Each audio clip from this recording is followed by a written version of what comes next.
Yes. Hey, and welcome, you guys. How is everybody doing? Before we get started, please do all of the things. Hit that like button as you come in. Please remember to comment down in the comment section and share your thoughts on the recap and the show. Subscribe if you haven't already, because sharing, sure enough, is caring. Turn on your notifications because you just never know. And the Cash App is there for those who would like to partake. That being said, baby, let's get into it because we got a lot to talk about. They are not going to let me just do a little quickie recap. They're going to give us this doggone Key West trip for the next 15, 11 episodes. So let's get ready to rumble. Okay, really, but not really. We're here for Married to Medicine, Season 11, Episode 11, Trouble on the Sandbar. So when the episode opens, the couples are kind of reflecting on last night, the night before. What had happened was with Quad and Dr. G and Letitia and all the things. And Cecil, he got jokes for days. Listen, he's like, if you don't go up for him like Quad does King, he don't want it, okay? Cecil, I can't blame you, sir. I cannot. That's the way to stand by your man, okay? So Quad is wondering what got into Gregory. I wonder. I said, Miss Quad, really? That's what we doing? Okay, girl. And King is like, I think it was all the sex talk. Yeah, that definitely could have done it. And Quad says, it is probably a lot that he's sitting here, with his new wife, but no one had that grace for me. And let your girl just take an opportunity to backpedal just a little bit. Not really, but just a little bit. Like I'm gonna say this. In my last recap, I said from what I saw, it looked like Quad started it. But I'm also gonna say in this recap, if I didn't, make that clear last episode or last recap, which I may or may have not, he kind of low-key deserved it because it's exactly like what Quad is saying now. They did this to her last season and it was no problem. And now this season that she has somebody, it's a problem. So, what's good for the goose? Okay, you know the saying. So Quad and King are kind of saying like, they can't handle it. It's given they can dish it, but they can't take it. And Miss Quad said he is giving seat filler vibes. And I'm like, I don't know if I want to hear you saying that, even though it kind of is that. But like at the same time, you really shouldn't care.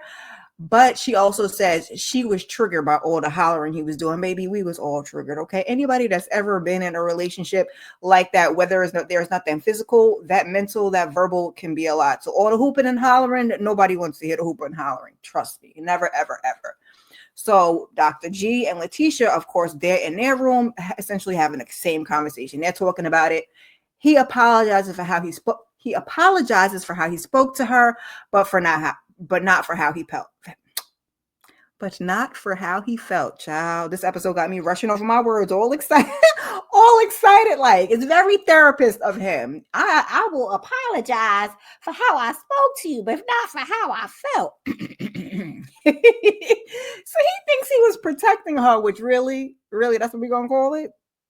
But she's basically like, she's not about to let the people play in her face, which,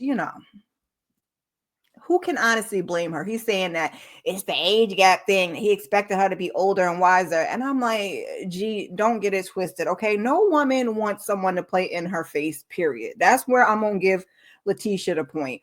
No woman is about to sit there and let you play in her face. Like, we're not with that.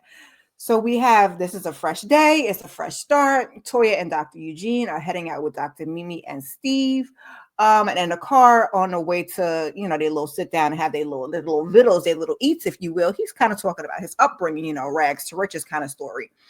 So they talk about angry Toya as they're ordering their drinks because she love her Patron because the other one she's like additives, preservatives make her angry. Child, you be drinking a Patron a lot and you still be turned. So what are we saying? And it sounds like Mimi, Dr. Mimi, and Steve feel like she did a little instigating the night before. And that's the consensus. If you walk around and you roam around the YouTube streets, the content creator streets, even amongst the cast of Married to Medicine, everybody's kind of insinuating that Toya may have instigated. Yeah, she even kind of admitting it herself. She don't want to admit it, but she's like, I'm just saying what everybody was thinking. You guys get down in the comments and let me know what you think. Was Toya instigating in episode 10? So the Golden Girls, and then for those of y'all that don't know, for some reason, that's Dr. Jackie, Dr. Simone, and Dr. Heavenly. They're in the room and they're discussing last night. Now, Heavenly thought it was funny, which, no, Heavenly, baby, it wasn't. I mean, well, it should be funny to the viewer, to the person currently in the situation. I don't know that I would think that that's funny, especially with all the hooping and hollering that was going on, because that would have ruined my buzz, ruined my good time. And Simone is like, Dr. G and Quad, they need some healing. 110%. I agree. Therapy all around. Therapy all around. There's feelings. There's things that haven't been discussed. And honestly, the two of them probably should just not be on this show together. But who are we going to blame for that?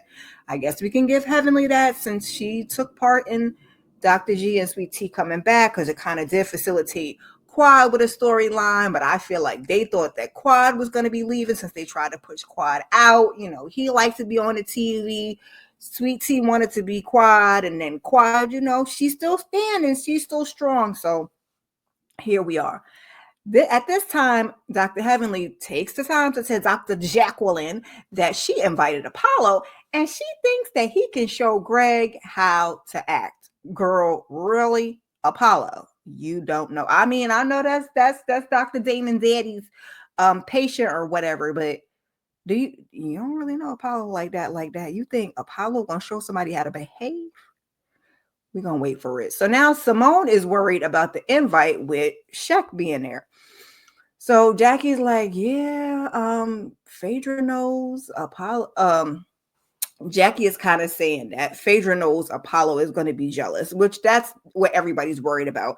They all thought that Phaedra was going to play the fool and not bring nobody like she did last year. And honestly, even though I'm not a fan of Phaedra, I can't really be mad at her for not showing up by herself. Now, when we get to the nitty gritty of it, now I said Dr. Heavenly had told y'all that on her lives that she knew this man prior. And it turns out, baby, Lord, the drama for your mama, okay? So they're going to the boat. They're going to get on a boat and go to a private island, a sandbar, if you will.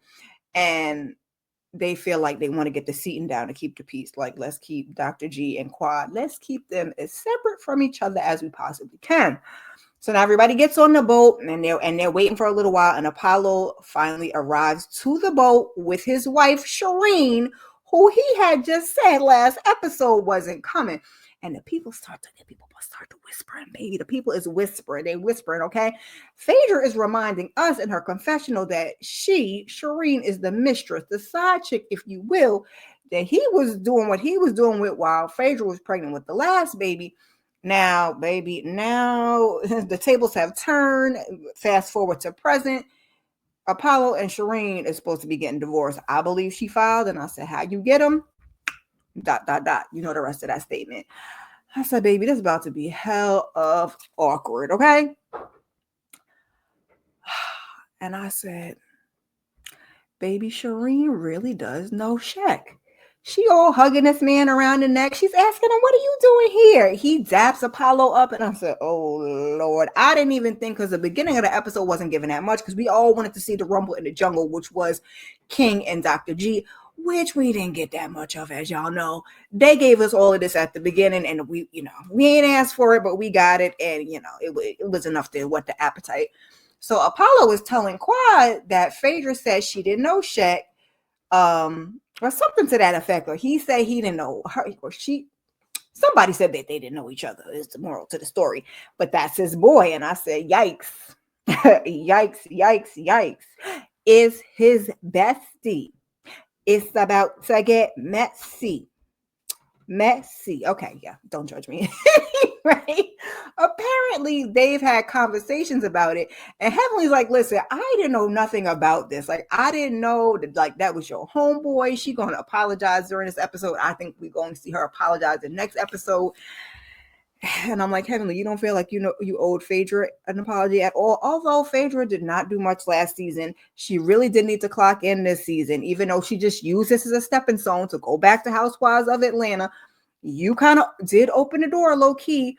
with bringing Apollo to the reunion. So, Heavenly gonna put her producer hats on, or really on the low. The producers probably are the ones that sent Heavenly to do what needed to be done, and Heavenly's not above it. Is it right? Y'all be the judge. It is what it is with this show. You guys let me know your feelings. I know people are saying we're giving a little love in hip hop. We're giving a little like the tussle, and these are, affluent doctors and lawyers and everything, and we shouldn't be giving this. But we also have to remember that Toya and what's the name was, with pocketbooks on episode 1. I digress. Let's get back to where we were, because I done lost my place already. So Phaedra is saying that Check says he knew Apollo from the club, but she didn't know they was friends. Do y'all believe that? Phaedra like to tell tall tales. Now, despite all of the BS, things are going well on the boat. Like, there's whispers that folks is talking, but folks is also pouring up. They drinking. T and King are having a conversation, quick little like, I'm not mad at you. That's between them type of situations. Everything is going okay. They pull up, you got to get off the boat and walk through the water to get to the Sandbar. And we have the 8 Black physicians, and the rest of the group have arrived. So I said, baby, Steve don't really do reality TV. And why did it take me to this episode to realize it was Steve and Dr. Mimi, like Mimi and Stevie J? That's where my mind just went after I was taking my notes. I was like, wait, is he Steve? Is she Mimi? Anyway, he don't really do the reality TV, speaking of Stevie and Mimi, because he's asking Apollo, like, how you affiliated with the group? And Apollo responds with everything except that Phaedra is his ex-wife. I said, okay. Even Dr. Jackie Curtis had to say something in the confessional. So they having some guy talk, and somehow we start talking about, doing push-ups and stuff like that. And Dr. Eugene is like, listen, I ain't got to do all of that. I'm going to sit over here and enjoy myself. Him and Cecil, they ain't trying to do all of that. But really, Dr. G kind of low-key just want to show off for King. So he get down there, and he doing these 25 Letitias, I'm going to call them. Letitia. I said, it was cringe, baby. It was cringe. You going to say Letitia for all 25 push-ups? Not just one, all 25? Ew. Just really ill. So Eugene is kind of telling King that, I appreciate you coming in with the positivity. And King is like, I also appreciate you welcoming me in and making me feel welcome. But hold up, swole up. We can't just have a calm, rational conversation. Here come Dr. G talking about, he's going to take his time to say, I haven't really welcomed you because it's been awkward, but, I ain't mean any disrespect. Dr. G be making my ass itch, y'all. And it's really more so about Quad, which is essentially what he's telling him, that, he didn't handle it in the best way. And, I just said that she talks too much. Baby, it's crickets for the fellas. They're looking like, Ninja, what? Don't tell him that. Don't say that. And King's like, you said that to her? Yes, King, sir. Where were you? I guess whole time he thought the hollering was all for Letitia, which I think even Dr. Heavenly had said in her live that there was kind of some confusion as to who it was for. And Toya made it clear, which might have really been the instigating part that we didn't really get to see. And Dr. G is like, I did. I know how she is, and she had too much to drink because, ooh, baby. It was awkward. King is like, well, I didn't hear all of that. And I think that you need to apologize. And Dr. G is like, well, it's not just on me.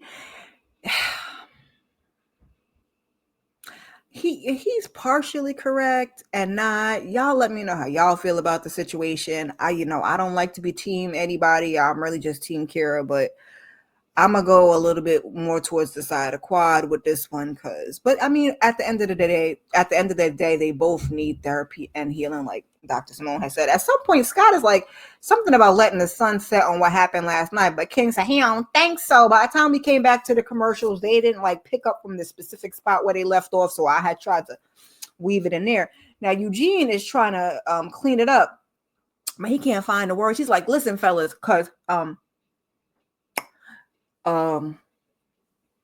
what was I saying? The sky is blue. Cecil had to step in and kind of, help a brother out.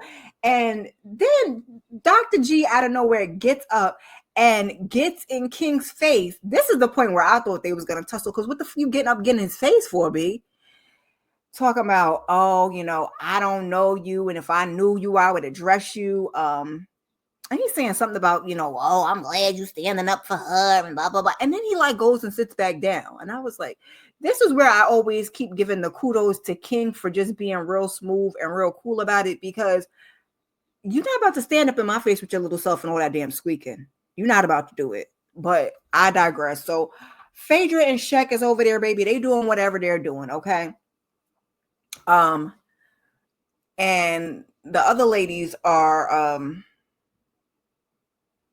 I don't know what I was trying to say there.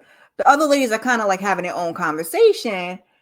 And Shireen kind of gets her panties in a bunch, like, stop calling at her man. Like, Shek is for everybody. I'm like, okay, it's for the streets, huh?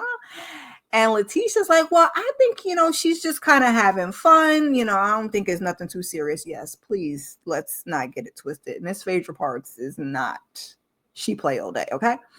And Shireen's like, we don't really care, but it's messy. Shireen, baby, you need to tread lightly, okay? Knowing your status and your position and how you got here, you need to tread lightly. So the ladies, before we get to that, apparently we find out that Shek spends Thanksgiving with the Nighters. That's Apollo and Shireen, if you didn't know. So Toya's asking him, like, he comes kind of walking over. You're like, oh, how you know Shireen? He's like, that's none of your business. Do you know Shireen's family? He does. And he's like, why are you asking so many questions? Like, he was being fun with it, but they didn't care because the ladies are still asking 11 questions. Like, we gonna ask, okay? Whether you answer or not is up to you, but we're gonna ask. And Phaedra's kind of feeling a little offended in the confessional, like, y'all was supposed to be here for me. And, y'all are kind of grilling my dude over Apollo, and y'all don't even really know Apollo, and blah, blah, blah, blah, blah. And that's why I'm kind of calling y'all those type of bitches. I said, oh, okay. And yes, but also no, because last season you're like, I could have used this group of ladies and maybe I wouldn't have got divorced, which we all knew was bullshit, but, go off, Phaedra. So then Apollo comes over, and they're kind of discussing whether Shek told him or not, about the whole thing. And Apollo's like, well, you told me you went speed dating.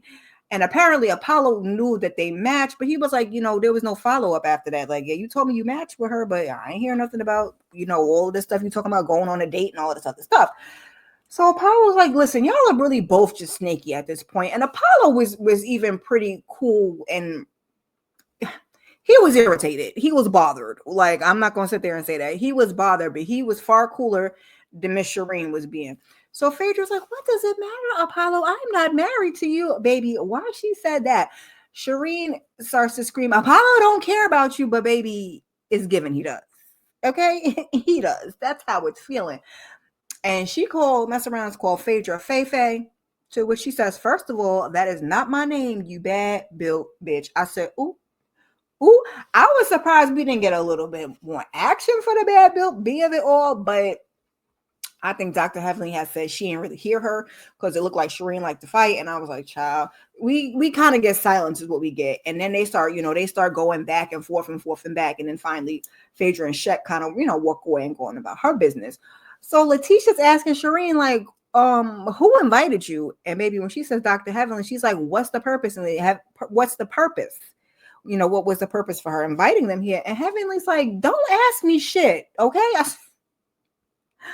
And in the confessional, she says, it's her business because Phaedra is her friend. I said, T is not the sharpest pencil in the box. Now, she did make mention that had it been Dr. Jackie, yes, you're absolutely right. I'm going to give you that one. But you and Phaedra is not friends like Dr. Heavenly and Dr. Jackie.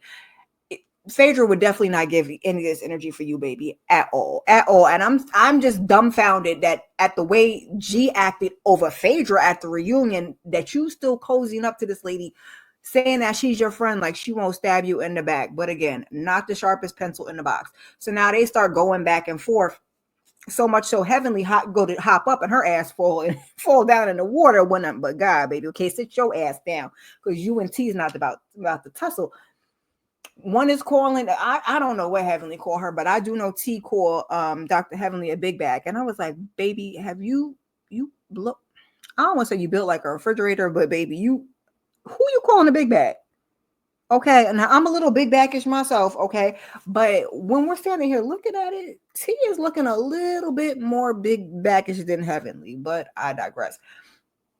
So now that fellas are starting to head over because the volume is getting elevated. Heavenly's ass keep falling in the water, and I'm telling you, Steve, baby, Steve is not here to play with y'all about his wife. Okay, he was like, "Baby, you okay?" I said, "Babe, what was that? Babe, what was you about to do?" Okay, so Contessa worried about her damn camera. She's like, "Oh, this camera toss too much. I'm a fall back."